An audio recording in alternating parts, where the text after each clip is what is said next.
días atrás, el obispo de Iguazú, de Oberá, Damián Vitar, el obispo de Oberá, Damián Vitar, vamos otra vez, planteó que estamos ante otra pandemia que es justamente el de el narcotráfico y las adicciones a las drogas, planteando que en la zona centro la cosa está muy complicada, ¿no? Daba casos de los que habían atendido desde la pastoral de adicciones, ¿no? Que eran muchísimos.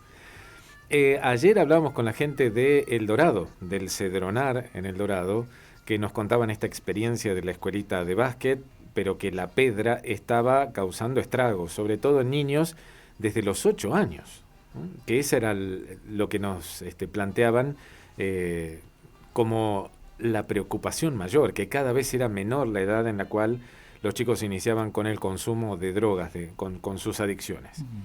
¿Y qué pasará en la zona centro de nuestra provincia? Hay especialistas que trabajan con el Ministerio de Lucha y Prevención de la Drogadicción aquí en Misiones, que está a cargo de Samuel López, que justamente van itinerantes en distintos municipios, viendo, tratando, ayudando a la gente que busca justamente eso, una mano, una ayuda. Vamos a saludar primero a Joel Fernández, que es médico, especialista en salud mental y psiquiatría, que es parte de este equipo que te estoy contando, itinerante ahí en la zona centro. Joel, buen día, somos Silvia y Laureano, ¿cómo está? Hola, buen día Silvia, Buen día. Laureano, ¿cómo están? Bien, muy bien. ¿Qué nos puede contar de la experiencia, de lo que ha vivido hasta ahora, en las charlas con la gente, en los pedidos que hay respecto de ayuda frente a una adicción a las drogas? Bueno, con respecto a eso, hay una demanda muy grande en lo que es consumo problemático. En general, nosotros notamos que no es la persona que está en problemática de consumo la que viene a consultar, sino es a través de alguna causa judicial o a través de algún familiar. Ujú, ujú.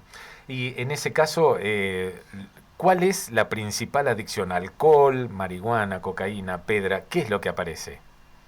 Eso va variando dependiendo de la localidad, teniendo en cuenta las zonas limítrofes con Paraguay o con Brasil, va a ir variando la sustancia a consumir, pero lo que notamos nosotros y nos preocupa realmente es el alto consumo de alcohol y el alto consumo de psicofármacos. Ujú. Joel, ¿sirve que un familiar vaya? ¿No es importante que también el adicto decida recurrir a que lo ayuden? Sí, totalmente fundamental y nosotros trabajamos desde ahí, que es la voluntad de la persona a hacer un tratamiento, digamos. Pero también entendemos que la problemática no recae solo sobre la persona en sí o el paciente identificado, como nosotros lo llamamos, sino que recae sobre el sistema familiar y la comunidad en donde se encuentra, ¿no? ¿Es importante trabajar desde distintos puntos de vista disciplinarios, profesionalmente, para ayudar a la persona? Sí, totalmente. Eso es fundamental en el trabajo que estamos realizando, pero no solo profesional, sino también cualquier persona referente de la localidad que quiera participar, es bienvenida siempre a poder trabajar. Que en realidad nosotros no vamos a las localidades a decir cómo se trabaja, sino vamos a las localidades a construir un sistema de trabajo particular, porque en sí misioneros somos todos, pero cuando uno va de localidad en localidad va notando ciertas particularidades, ciertos referentes y ciertos manejos con respecto a la temática, ¿no? Entonces Sí. nos nutrimos mucho de lo que los otros o los propios de esa localidad tienen para decirnos a nosotros. En base a eso construimos una estrategia de intervención, ¿no? Bien. Joel, se sigue estigmatizando, la sociedad sigue estigmatizando al adicto y cuánto pesa sobre su recuperación. Y realmente pesa mucho y sí, se sigue estigmatizando en gran manera, pero también hay que tener en cuenta que la problemática del consumo es una problemática que no aparece en la adolescencia, sino ya desde la niñez. Eh, Nosotros tenemos una perspectiva más social de la problemática, ¿no? Ujú. En tanto que para aliviar un dolor un niño ya recibe una medicación o etcétera, o alguna otra cuestión, entramos como en un sistema de consumo social, lo que muchos autores denominan sociedad de consumo, que después de consumo se transforma en problemático y varía de sustancias a consumir, de objetos o incluso de, por ejemplo, ludopatría o bueno, drogas legales como el alcohol o el tabaco. Y después es esa misma sociedad que nos enseña a consumir desde pequeños la que después o nos castiga por un lado, digamos, entrando por la parte judicial, o nos transforma en enfermos, digamos, entrando por la parte de salud. Nosotros concebimos la problemática como una problemática social y comunitaria. Joel, le pedimos que se quede en línea. Vamos a sumar a Fernando Blosel, que es especialista en salud mental, psicología. Ustedes son parte del mismo equipo, entiendo, ¿no? Sí, somos del mismo equipo. Fernando, buen día. Somos Silvia y Laureano. ¿Cómo está? Buen día, Silvia, Laureano, ¿cómo están? Muy bien, muy bien. ¿Qué visión tiene de lo que se van encontrando municipio por municipio con esta recorrida? Y la verdad que es sorprendente ir transitando las diferentes rutas y las diferentes localidades y encontrarse con las diferentes demandas que se van construyendo, como bien señalaba Joel, de manera diversa, en función de la ubicación geográfica del lugar y de la cultura que se vive y que se transmite en ese lugar. Entonces, sinceramente, en cada localidad que vamos y tratamos de construir esta red de trabajo, encontramos cosas distintas. Las representaciones son diferentes, las manifestaciones de los cuadros son distintas, los objetos, las sustancias de consumo son diferentes, la manera de tratar a las personas es diferente, la manera de trabajar de los equipos y de los profesionales también es diferente, así que es un trabajo muy diverso y es un trabajo también muy rico, que te permite ver muchas cosas acerca de la realidad territorial y regional de todo lo que es Misiones, lo cual por supuesto a nosotros nos permite aportar de gran manera a una comprensión mayor y más profunda de la problemática alrededor de toda la zona programática que está debajo del Ministerio de Prevención y Control. Fernando, ¿cómo hacen el seguimiento y si es por mucho tiempo o el acompañamiento con estas personas que lo necesitan y sus familias? Y el seguimiento es complejo, así como la presentación de los pacientes también es compleja.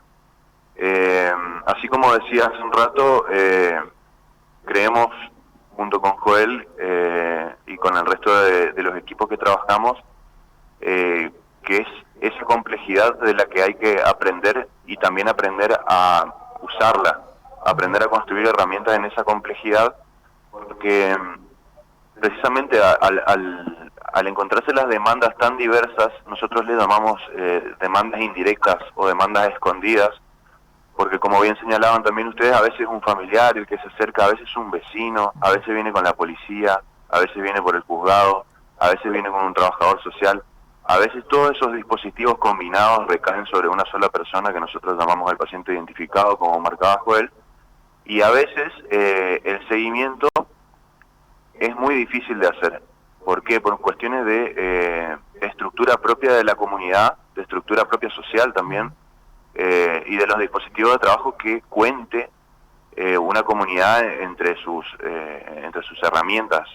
Por ahí vemos que hay equipos muy bien conformados con acompañantes terapéuticos, trabajadores sociales, etcétera, que obviamente facilitan la construcción de redes, la movilidad de los dispositivos y los seguimientos de este tipo de pacientes, pero muchas veces ese recurso humano no está. De todas maneras, en otras comunidades encontramos que aunque no esté el recurso profesional, hay recurso de voluntariado que tiene que ver con otro tipo de inclinación, a veces con las comunidades de fe, a veces son referentes barriales, a veces son familiares o vecinos los que hacen un seguimiento y mantienen el contacto, que es lo que nosotros llamamos tipos de intervenciones indirectas cuando trabajamos de esa manera, que no es directamente la red de profesionales la que hace el seguimiento, sino que el seguimiento puede estar a cargo de un ente comunitario de cualquier tipo. Se trabaja mucho, digamos, desde la perspectiva de lo voluntario, de la voluntad. Entonces, bueno, el seguimiento también, así como varía el diagnóstico comunitario y problemático y del paciente, también varía la construcción de los dispositivos de seguimiento. A veces es más difícil, A veces es más sencillo, pero siempre es una tarea compleja. Para ambos, para Joel y para Fernando, y en ese orden por ahí las respuestas para que la gente los identifique. ¿Les ha pasado de encontrarse con gente que más allá del consumo estaba vinculado a una cuestión de comercialización de estupefacientes, con lo cual la cosa se complica tal vez un poco más en el abordaje? Bueno, sí, hemos tenido pacientes que han venido en estado estando detenidos o siendo procesados, digamos, por tenencia en gran cantidad de ciertas drogas y la venta. Y han venido así a hacer tratamiento. Bueno, desde mi perspectiva sí, también lo mismo. Hemos visto casos de consumo mixtos con tenencia e intento de distribución a lo largo y a lo ancho de toda la provincia. Así que sí, es una problemática mixta también, es combinado. ¿Y cuesta más atender a esa persona, ayudar a esa persona que entienda que tiene que primero salir? ¿Es fácil salir? ¿Les ha pasado que se salgan del esquema? Sí, digamos, sigue siendo complejo, ¿no? Porque ya la situación cambia cuando una persona se encuentra detenida. Nosotros notamos cierta similaridad en lo que es retirar a una persona de su comunidad, ¿no? Esto sería cuando es detenido, cuando es encarcelado o cuando se lo interna prolongadamente. Cuando una persona se lo aísla de su comunidad, pierde contacto con sus vínculos y ya es un agregado más a la complejidad. Fernando. Bueno, por ese lado sí, por supuesto complejiza la cuestión, pero concretamente sí hemos visto casos de recuperación y de salida al respecto. Lo que sí, por supuesto se hace bastante más difícil porque ya hay un montón de otros dispositivos de control social que están dispuestos a sostener una mirada constante sobre el usuario que consulta, ya sea por una cuestión policial o judicial. Mientras más instrumentos de control se depositen sobre el paciente identificado, más se complica, más se burocratiza. Por otro lado, también la cuestión de que sea justamente el sustento y que esté vinculado a una labor que, por más que sea ilegal, sigue siendo comunitaria y está en red con un barrio o con una comunidad o con gente o con algún tipo de vínculo. También se hace más difícil la retirada porque, bueno, el entorno siempre juega una parte muy importante de lo que es la configuración de todo el tipo de espectro que se manifiesta en la problemática, desde el consumo hasta la distribución. Ajá. La pregunta es para cualquiera de los dos, para Fernando, para Joel. Digo, me conmueven los datos de niños de 8 años, de 9 años, que acceden y que ya están con algunos inconvenientes o problemas de adicciones. ¿Cómo se los acompaña? ¿Cómo se llega a conocer a través de las familias o de los docentes? Y como ustedes dicen, el tema del entorno, ¿no?, que es tan importante.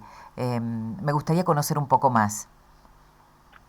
Bueno, principalmente la cuestión del consumo. O sea, bien decía Joel, hoy estamos insertos, configurados y construidos en sociedades de consumo. Muchas veces escuchamos, es muy conocida la frase esta de que, por ejemplo, de que la marihuana es la puerta de entrada al mundo de las drogas del consumo, cuando esto no es así, porque empieza ya de muy pequeño bueno, en nuestro caso, cuando nosotros crecíamos, la televisión, hoy en día los teléfonos, cualquier objeto de consumo está siempre a disposición para la satisfacción inmediata de una demanda que tiene que ver con entretenimiento, placer, alivio del dolor, etcétera. Así que, bueno, las familias mismas también están configuradas de esta manera hace mucho tiempo. Estamos hablando de sociedades de consumo que van mutando desde los años 50, 60, 70 hasta esta época que, bueno, con la tecnificación y la globalización, digamos, construyen todo una urdimbre muy compleja que obliga al consumo. Así que no es raro de ver, de hecho también es parte de lo que nosotros llamamos demanda escondida o demanda indirecta, niños con problemas de consumo que, si bien no son estrictamente relacionables específicos de sustancia, son de muchas otras cosas.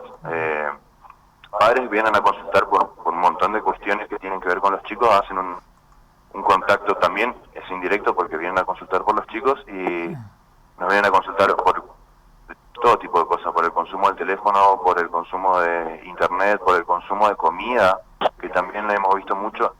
O sea, el consumo problemático, nosotros descentramos la mirada con respecto al objeto. Bien. El objeto a consumir no es la clave, sino es el patrón de conducta y la búsqueda de la satisfacción inmediata, el alivio del dolor, la evasión de la realidad, la sustitución de la pérdida de un vínculo o de la capacidad de vincularse.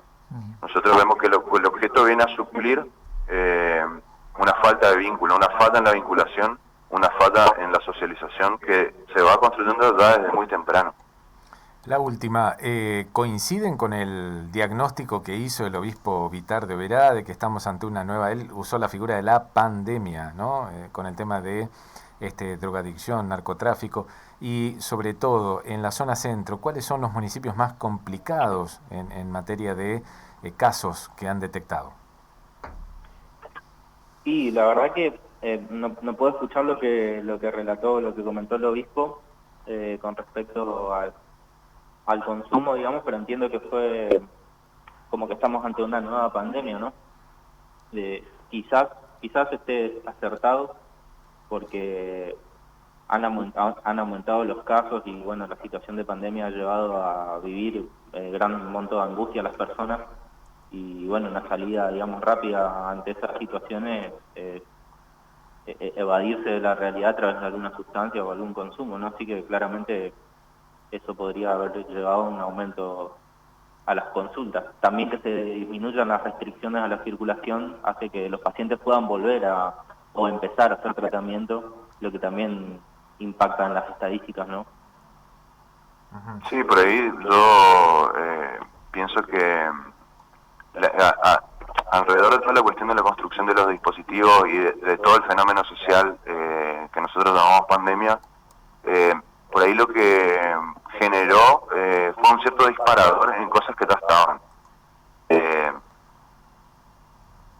Las consultas que llegan, o sea, porque se incrementaron muy marcadamente las consultas por ansiedad, por trastorno de sueño, depresión, todas relacionadas en alguna medida con el consumo de algún tipo de objeto, pero no creemos, digamos, que sea directamente un efecto unicausal de la pandemia, sino que por ahí todo el efecto pandemia fue revelando ciertas patologías de base que ya estaban, ¿no? ¿Y cuáles son los municipios más complicados, los que están más afectados? Ese mapa de riesgo que tiene el Ministerio de Prevención de Adicciones que marca algunos municipios claramente más complicados que otros. Bueno, el Observatorio de Drogas estableció así unas estadísticas y serían Oberá, Posadas y El Dorado. Nosotros pensamos que quizás hay más municipios con problemáticas de consumo. La cuestión es que los dispositivos que hasta el momento estaban establecidos para el abordaje no permitían el acceso de personas que estaban más hacia el interior de la provincia. Esto genera que estas personas se desplacen hacia las urbes, digamos, a atenderse, y eso genera que el dispositivo aumente en sus estadísticas o en su número de atención. Una vez descentralizado la asistencia, que es una mirada que tiene el Ministerio de empezar a descentralizar, creemos que la demanda va a empezar a disminuir en las urbes, porque las personas ya no van a tener que viajar a Posadas, a Oberá o al Dorado a atenderse, sino que lo van a poder hacer en su localidad. Y van a empezar a aumentar en las localidades donde se establezcan nuevos dispositivos, ¿no? O sea que en el caso de ustedes es Oberá, sin dudas. Y en el caso nuestro estamos en Oberá, pero también estamos coordinando equipos en Alem, en el hospital y en el SIC, en San Javier, en San Vicente. Estamos por empezar a trabajar en Aristóbulo, en Puerto Rico. O sea, estamos recorriendo varias localidades y el trabajo que nos encomendaron es empezar con el abordaje, pero también capacitar referentes o personas que quieran participar en la problemática para que después puedan seguir haciendo el trabajo y nosotros ya nos despegamos y ya queda un equipo establecido en la localidad, digamos. Correcto. Joel, Fernando, les agradecemos muchísimo este contacto, sobre todo la charla que siempre es bienvenida. Y bueno, por supuesto que vamos a estar en contacto para futuras conversaciones sobre este tema que es tan pero tan importante para toda la comunidad. Por supuesto, muchas gracias a ustedes por la apertura, por escucharnos y saludos. Un abrazo. Muchísimas gracias por el espacio. Chau, Joel. Chau, Fernando. Hasta pronto. Chau, chau. Hasta luego. Joel Fernández, médico especialista en salud mental y psiquiatría, y Fernando Blosel, especialista en salud mental y psicología.